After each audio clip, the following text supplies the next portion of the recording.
राधे राधे दोस्तों, कैसे हैं आप सब। हमारे YouTube चैनल में आपका स्वागत है। दोस्तों, कार्तिक माह के कृष्ण पक्ष की चतुर्थी तिथि को करवा चौथ का त्योहार मनाया जाता है। इस दिन पति की लंबी उम्र के लिए सुहागन महिलाएं पूरे दिन निर्जला व्रत रखती हैं और शाम को चांद को अर्घ्य देकर सुहागन औरतें अपना व्रत खोलती हैं। करवा चौथ के दिन माता पार्वती और भगवान श्री गणेश की पूजा विधि विधान के साथ की जाती है, जिसके बाद करवा चौथ की व्रत कथा सुनना अनिवार्य माना जाता है। आज की इस वीडियो में हम आपको करवा चौथ व्रत की दो प्रसिद्ध कथाएं सुनाएंगे। पहली कथा के अनुसार बहुत समय पहले की बात है। एक साहूकार के 7 बेटे और उनकी एक बहन थी। सभी सातों भाई अपनी बहन से बहुत प्यार करते थे, यहाँ तक कि वे पहले उसे खाना खिलाते और बाद में स्वयं खाते थे। एक बार उनकी बहन ससुराल से मायके आई हुई थी। शाम को भाई जब अपना व्यवसाय बंद कर घर आए तो देखा उनकी बहन बहुत व्याकुल थी। सभी भाई खाना खाने बैठे और अपनी बहन से भी खाने का आग्रह करने लगे, लेकिन बहन ने बताया कि आज उसका करवा चौथ का निर्जला व्रत है और वह खाना सिर्फ चांद को देखकर उसे अर्घ्य देकर ही खा सकती है। चूँकि चंद्रमा अभी तक नहीं निकला है, इसलिए वह भूख प्यास से व्याकुल हो उठी। सबसे छोटे भाई को अपनी बहन की हालत देखी नहीं जाती है और वह दूर पीपल के पेड़ पर एक दीपक जलाकर चलने की ओट में रख देता है। दूर से देखने पर ऐसा प्रतीत होता है जैसे चतुर्थी का चांद उदित हो रहा हो। इसके बाद भाई अपनी बहन को बताता है कि चांद निकल आया है, तुम उसे अर्घ्य देने के बाद भोजन कर सकती हो। बहन खुशी के मारे सीढ़ियों पर चढ़कर चांद को देखती है, उसे अर्घ्य देकर खाना खाने बैठ जाती है। वह पहला टुकड़ा मुंह में डालती है तो उसे छींक आ जाती है। दूसरा टुकड़ा डालती है तो उसमें बाल निकल आता है और जैसे ही तीसरा टुकड़ा मुंह में डालने की कोशिश करती है तो उसके पति की मृत्यु का समाचार उसे मिलता है। उसकी भाभी उसे सच्चाई से अवगत कराती है, उसके साथ ऐसा क्यों हुआ। करवा चौथ का व्रत गलत तरीके से टूटने के कारण देवता उससे नाराज हो गए और उन्होंने ऐसा किया। सच्चाई जानने के बाद वह निश्चय करती है कि वह अपने पति का अंतिम संस्कार नहीं होने देगी और अपने सतीत्व से उन्हें पुनः जीवन दिलाएगी। वह पूरे 1 साल तक अपने पति के शव के पास बैठी रहती है, उसकी देखभाल करती है। उसके ऊपर उगने वाली सुईनुमा घास को वह एकत्रित करती जाती है। 1 साल बाद फिर करवा चौथ का दिन आता है। उसकी सभी भाभियां करवा चौथ का व्रत रखती हैं। जब भाभियां उससे आशीर्वाद लेने आती हैं तो वह प्रत्येक भाभी से यम सुई ले लो, पिया सुई दे दो, मुझे भी अपनी जैसी सुहागन बना दो, ऐसा आग्रह करती है। लेकिन हर बार भाभी उसे अगली भाभी से आग्रह करने को कह चली जाती हैं। इस प्रकार जब छठे नंबर की भाभी आती है तो करवा उससे भी यही बात दोहराती है। यह भाभी उसे बताती है चूंकि सबसे छोटे भाई की वजह से उसका व्रत टूटा था, अतः उसकी पत्नी में ही वह शक्ति है कि वह तुम्हारे पति को दोबारा जीवित कर सकती है। इसलिए जब वह आए तो तुम उसे पकड़ लेना और जब तक वह तुम्हारे पति को जिंदा ना कर दे उसे नहीं छोड़ना। ऐसा कह के वह चली जाती है। सबसे अंत में छोटी भाभी आती है। उनसे भी सुहागन बनने का वह आग्रह करती है, लेकिन भाभी टालम टोली करने लगती है। इसे देख वह उन्हें जोर से पकड़ लेती है और अपने सुहाग को जिंदा करने के लिए कहती है।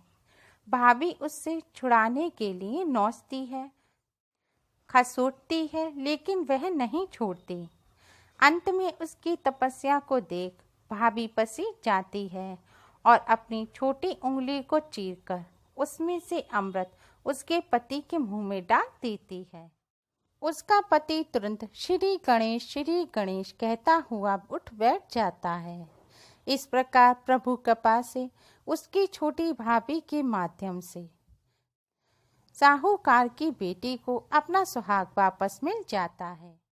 हे श्री गणेश माँ गौरी, जिस प्रकार साहूकार की बेटी को जिस सुहागन का वरदान आपसे मिला है, वैसा ही सब सुहागनों को मिले।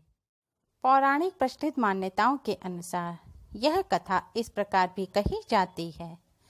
प्राचीन समय में इंद्रप्रस्थ नगरी में पेश शर्मा नामक एक विद्वान ब्राह्मण अपने 7 पुत्र तथा योग्य पुत्री वीरावती के साथ निवास करते थे। उन्होंने अपनी पुत्री वीरावती का विवाह सुदर्शन नामक एक ब्राह्मण के साथ किया था। पेश शर्मा के सभी पुत्र विवाहित थे। शादी के बाद वीरावती जब अपने माता पिता के यहाँ अपने मायके में थी, तब एक बार करवा चौथ का व्रत पड़ा। वीरावती और उनकी भाभियों ने पूर्ण विधि से व्रत किया, किंतु दोपहर होते होते वीरावती सारा दिन निर्जला रहने के कारण, भूख प्यास के कारण निढाल हो गई। रात्रि में भाइयों ने बहन से कहा कि आओ भोजन कर लो। बहन ने कहा कि भाई अभी चांद नहीं निकला है, उसके निकलने पर आधे देकर भोजन करूंगी। बहन की बात सुनकर भाइयों ने एक काम किया कि नगर से बाहर जाकर अग्नि जला दी और छलनी ले जाकर उसमें से प्रकाश दिखाते हुए उन्होंने बहन से कहा, बहन चांद निकल आया है, आधे देकर भोजन कर लो। यह सुनकर उसने अपनी भाभियों से कहा, आओ तुम भी चांद को अर्घ्य दे लो। लेकिन भाभियां जानती थीं कि यह असली चांद नहीं है। उन्होंने कहा, बाई जी अभी चांद नहीं निकला है, आपके भाई आपसे धोखा करते हुए अग्नि का प्रकाश छलनी से दिखा रहे हैं। भाभियों की बात सुनकर भी उसने कुछ ध्यान नहीं दिया और भाइयों द्वारा दिखाए गए प्रकाश को ही अर्घ्य देकर भोजन कर लिया। इस प्रकार व्रत भंग होने पर गणेश जी उस पर अप्रसन्न हो गए। इसके बाद उसका पति सख्त बीमार हो गया और जो कुछ घर में था उसकी बीमारी में लग गया। जब वीरावती को इस बात का पता चला तो उसने पश्चाताप किया और गणेश जी की प्रार्थना करते हुए विधि विधान से पुनः चतुर्थी का व्रत करना आरंभ कर दिया। श्रद्धानुसार सबका आदर करते हुए सबसे आशीर्वाद ग्रहण करने में ही मन को लगा दिया। इस प्रकार उसकी श्रद्धा भक्ति सहित कर्म को देखकर भगवान गणेश उस पर प्रसन्न हो गए और उसके पति को जीवन दान देकर उसे आरोग्य करने के पश्चात धन संपत्ति से युक्त कर दिया। इस प्रकार जो कोई छल कपट को त्याग कर श्रद्धा भक्ति से चतुर्थी का व्रत करेंगे, उन्हें भी सभी प्रकार के सुख मिलेंगे। करवा चौथ की दूसरी पौराणिक और प्रचलित कथा इस प्रकार है। पुराणों के अनुसार करवा नाम की एक पतिव्रता धोबिन अपने पति के साथ तुंगभद्रा नदी के किनारे स्थित गांव में रहती थी। उसका पति बूढ़ा और निर्बल था। एक दिन जब वह नदी के किनारे कपड़े धो रहा था, तभी अचानक एक मगरमच्छ वहां आया और धोबी के पैर अपने दांतों में दबाकर यमलोक की ओर ले जाने लगा। वृद्ध पति यह देखकर घबराया और जब उससे कुछ कहते नहीं बना तो वह करवा करवा कहकर अपनी पत्नी को पुकारने लगा। पति की पुकार सुनकर धोबिन करवा वहां पहुंची तो मगरमच्छ उसके पति को यमलोक पहुंचाने ही वाला था। तब करवा ने मगरमच्छ को कच्चे धागे से बांध दिया और मगरमच्छ को लेकर यमराज के द्वार पहुंची। उसने यमराज से अपने पति की रक्षा करने की गुहार लगाई।